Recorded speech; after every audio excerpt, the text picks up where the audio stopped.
بسم اللہ الرحمن الرحیم۔ السلام علیکم محترم ناظرین، آج کی اس ویڈیو میں حضرت یحییٰ علیہ السلام کے قاتلوں کی سزا اور ظالم بادشاہ بخت نصر کے خطرناک انجام کے بارے میں بتائیں گے۔ حضرت امام جعفر صادق علیہ السلام فرماتے ہیں، بے شک جب اللہ تعالیٰ ارادہ کر کے اپنے اولیاء اور دوستوں کا انتقام لے تو وہ اپنی بدترین مخلوق کے ذریعے ان کا انتقام لیتا ہے، جیسا کہ اس نے حضرت یحییٰ علیہ السلام کا انتقام بخت نصر کے ذریعے سے لیا۔ جس وقت بیت المقدس کے ہوسکار بادشاہ ہیرودیس نے حضرت یحییٰ علیہ السلام کا سر مقدس آپ کے بدن سے جدا کیا، آپ علیہ السلام کا خون نکلنے لگا اور ایک قطرہ زمین پر گرا جو ابلنے لگا۔ اس کے اوپر جتنی بھی مٹی ڈالی جاتی وہ جوش مار کر باہر نکل آتی۔ وہاں پر مٹی ڈالتے ڈالتے وہاں سرخ رنگ کا ٹیلا بن گیا، لیکن خون کا ابلنا بند نہ ہوا۔ اس واقعے کو زیادہ عرصہ نہ گزرا کہ اس زمانے کا ایک باغی شخص جس کا نام بخت نصر تھا، جو ایندھن بیچنے کا کام کرتا، نیز آوارہ گرد لوگ اس کے دوست تھے، اس نے ان لوگوں کو ساتھ ملا شورش برپا کی۔ وہ جہاں پر جاتے قتل و غارت کرتے، حتیٰ کہ وہ بیت المقدس پہنچے اس پر قبضہ کر لیا اور وہاں کے ظالم حکمرانوں کو بدتر طریقے سے موت کے گھاٹ اتارا۔ بخت نصر نے وہاں سرخ ٹیلا دیکھا اور وہاں کے لوگوں سے پوچھا، یہ ٹیلا کیسا ہے؟ انہوں نے کہا، کچھ عرصہ قبل یہاں کے بادشاہ نے حضرت یحییٰ علیہ السلام کو قتل کیا اور ان کا سر بدن سے الگ کر دیا۔ آپ علیہ السلام کا خون زمین پر گرا جو ابلنے لگا، اس کے اوپر جتنی بھی مٹی ڈالی گئی وہ بند نہ ہوا، آخر کار یہاں پر سرخ رنگ کا ٹیلا بن گیا۔ بخت نصر نے کہا، میں اس ٹیلے پر اس قدر لوگوں کو قتل کروں گا کہ خون خود بخود ابلنے سے رک جائے گا۔ اس کا یہ ارادہ بیت المقدس کے اور اس کے لوگوں کے لیے مکافات عمل ہے کہ انہوں نے حضرت یحییٰ علیہ السلام کے قتل پر خاموشی اختیار کی اور اس ظالم بادشاہ پر زبان نہ کھولی۔ بخت نصر کے حکم سے اس ٹیلے پر 70,000 لوگ قتل کیے گئے، لیکن خون کا ابلنا بند نہ ہوا۔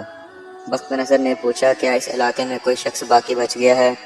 انہوں نے کہا کہ فلاں جگہ پر ایک عورت بچ گئی ہے، غالباً یہ ہیرودیس کی بیٹی تھی۔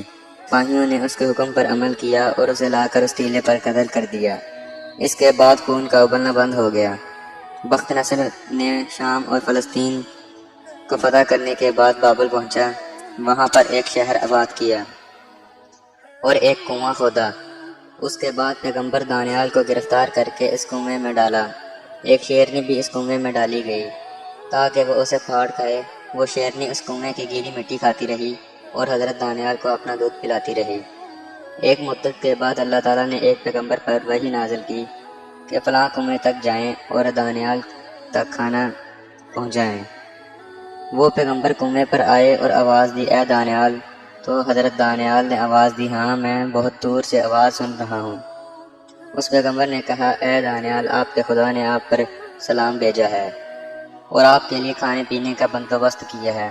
اس کے بعد وہ کھانے پینے کا سامان نیچے پہنچایا۔ حضرت دانیال نے خدا کی حمد و ثنا کی اور بے حد شکر ادا کیا۔ اس وقت بخت نصر نے ایک خواب میں دیکھا، ستارہ شناس کے لوگوں کو بلایا۔ بخت نصر نے ایک خواب دیکھا اور ستارہ شناس کے لوگوں کو بلایا۔ انہوں نے کہا، جو آپ نے خواب میں دیکھا ہے اسے بیان کریں تاکہ ہم اس کی تعمیر کر سکیں۔ بخت نصر غصے میں آ گیا اور کہا، میں سالہ سال تم لوگوں کو ورق برق لباس اور روزی دے رہا ہوں، لیکن تم لوگ نہیں جانتے میں نے کیسا خواب دیکھا ہے۔ بس مجھے تم لوگوں سے کیا فائدہ؟ پھر اس کے حکم سے ان لوگوں کو موت کے گھاٹ اتار دیا گیا۔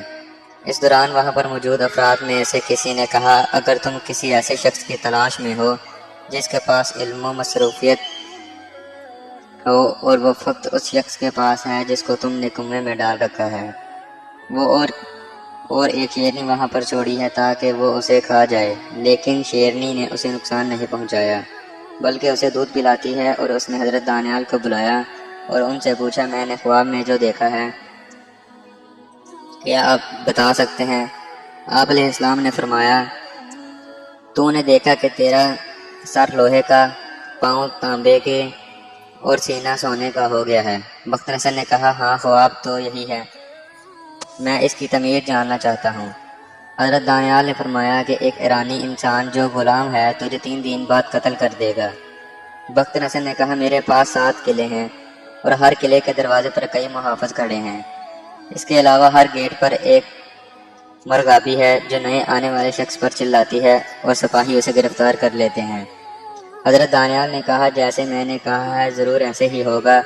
بخت نصر نے بطور احتیاطاً اپنے لشکر کو تیار رہنے کا حکم دیا اور کہا جو بھی ناآشنا شخص نظر آئے اسے قتل کر دیا جائے، اور حضرت دانیال سے کہا تم 3 دن تک یہاں رہو گے، اگر ان دنوں میں مجھے کچھ نہ ہوا تو تجھے قتل کر دوں گا۔